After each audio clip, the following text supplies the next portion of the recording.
Mutual fund की दुनिया में घुसना कभी-कभी ऐसा लग सकता है जैसे आप बिना लिस्ट के किसी बहुत बड़े सुपरमार्केट में चले गए हो। हजारों ऑप्शन हैं और हर कोई आपका ध्यान खींच रहा है। तो सवाल ये है कि सही वाला चुने कैसे? खैर, इस विश्लेषण में हम इसी पूरी प्रक्रिया को एकदम आसान बनाने वाले हैं। इन स्लाइड्स के जरिए हम इस वित्तीय उलझन को सुलझाने का एक साफ रास्ता दिखाएंगे। ये है वो एक सवाल जो सबके दिमाग में घूमता है ना? सबसे अच्छा म्यूचुअल फंड कौन सा है? हम सब बस वो एक जादुई प्रोडक्ट ढूंढना चाहते हैं, लेकिन जरा सोचिए, क्या हो अगर ये सवाल ही गलत हो? इसे ऐसे समझते हैं, दुनिया में सबसे अच्छी कार कौन सी है? जवाब इस बात पर निर्भर करेगा कि किसी को स्पोर्ट्स कार चाहिए, फैमिली कार या फिर एक ऑफ रोडर। निवेश में भी बिल्कुल यही लॉजिक लगता है। एक ही जवाब हर किसी के लिए सही हो ही नहीं सकता। तो चलिए एक काम करते हैं, अपना सोचने का तरीका ही बदल देते हैं। हम किसी एक सबके लिए बेस्ट फंड की तलाश में नहीं है। हमारा असली मकसद है दो पजल के टुकड़ों को ढूंढना जो एक दूसरे में एकदम फिट हो जाएं। एक टुकड़ा है आप यानी निवेशक और दूसरा है वो फंड। ये आपकी जरूरतों, आपके लक्ष्यों और आपके कंफर्ट के लिए एक परफेक्ट मैच ढूंढने जैसा है। ये निवेश खोजने से पहले खुद को खोजने का सफर है। और यहीं से असली काम शुरू होता है।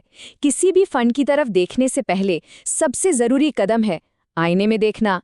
तो चलिए इसी में थोड़ा और गहराई से उतरते हैं। तो इसका मतलब क्या है आसान भाषा में? इसका मतलब है अपनी वित्तीय स्थिति का एक ईमानदार जायजा लेना। लक्ष्य क्या है? एक आरामदायक रिटायरमेंट या बच्चों की पढ़ाई का खर्च? और सबसे जरूरी बात, आप जोखिम को लेकर कितने सहज हैं? इन सवालों के जवाब ही हैं जो आपकी पूरी निवेश की रणनीति की नींव बनेंगे। अब ये जो जोखिम वाला कॉन्सेप्ट है ना, इसको थोड़ा और खोलते हैं। ये उतना सीधा नहीं है जितना लगता है। ये स्लाइड इसे 3 हिस्सों में बहुत अच्छे से तोड़ती है। पहला, आवश्यकता, यानी अपने लक्ष्यों तक पहुंचने के लिए कितने रिटर्न की जरूरत है। दूसरा, क्षमता, मतलब आप अपनी जिंदगी पर असर डाले बिना कितना नुकसान झेल सकते हैं। और आखिर में इच्छा, ये पूरी तरह से मनोवैज्ञानिक है। जो बाजार ऊपर नीचे हो तो क्या रात को चैन की नींद आ सकती है? एक सही फंड इन तीनों के बीच एक सही संतुलन बनाता है। और अच्छी खबर यह है कि आपको अंदाजा लगाने की जरूरत नहीं है। हमारी मदद के लिए एक स्टैंडर्ड टूल है, रिस्क ओ मीटर, जिसे सेबी ने अनिवार्य किया है। इसे अपनी निवेश की गाड़ी का स्पीडोमीटर समझिए। बस एक नज़र में ये बता देता है कि किसी फंड में आपके मूलधन पर कितना जोखिम है। ये पता लगाने का एक तेज और आसान तरीका है कि कोई फंड आपकी व्यक्तिगत जोखिम सहने की क्षमता से मेल खाता है या नहीं। ठीक है, तो एक बार जब हम अपने निवेशक प्रोफाइल को लेकर साफ हो जाते हैं, तो अब मैदान में उतरने का समय है। अगला कदम है उपलब्ध म्यूचुअल फंड की बड़ी कैटेगरीज को समझना। ये बिल्कुल वैसा ही है जैसे जंगल में घुसने से पहले नक्शे पर एक नज़र डालना। ये स्लाइड समझिए निवेश का वो सुनहरा नियम दिखाती है जिसे हम सबको समझना चाहिए। आमतौर पर जितना ज्यादा संभावित रिटर्न उतना ही ज्यादा जोखिम। डेट फंड जो सबसे नीचे हैं स्थिरता देते हैं, इक्विटी फंड जो सबसे ऊपर हैं ग्रोथ की क्षमता देते हैं, और हाइब्रिड फंड इन दोनों के बीच में कहीं आते हैं।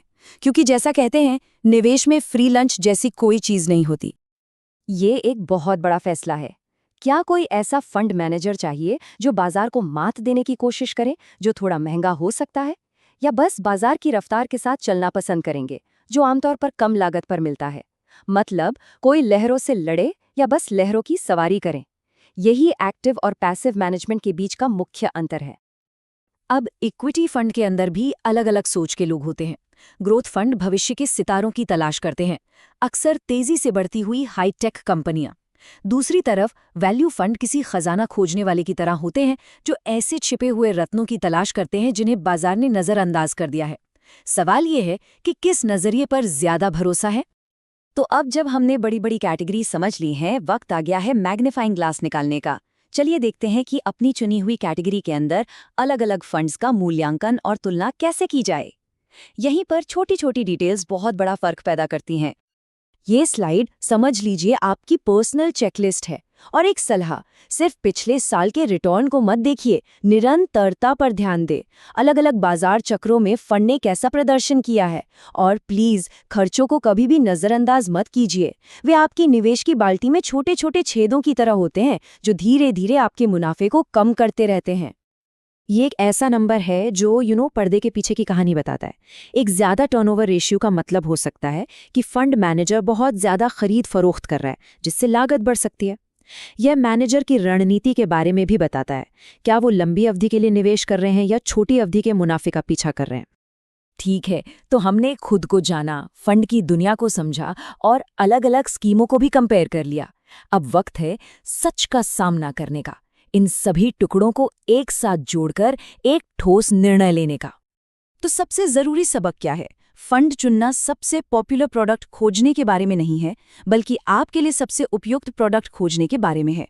सुनिश्चित करें कि फंड आपके सफर में फिट बैठता है, हाल के प्रदर्शन की चकाचौंध में न पड़े, और हमेशा याद रखें कि जब लागत की बात आती है तो हर पैसा मायने रखता है।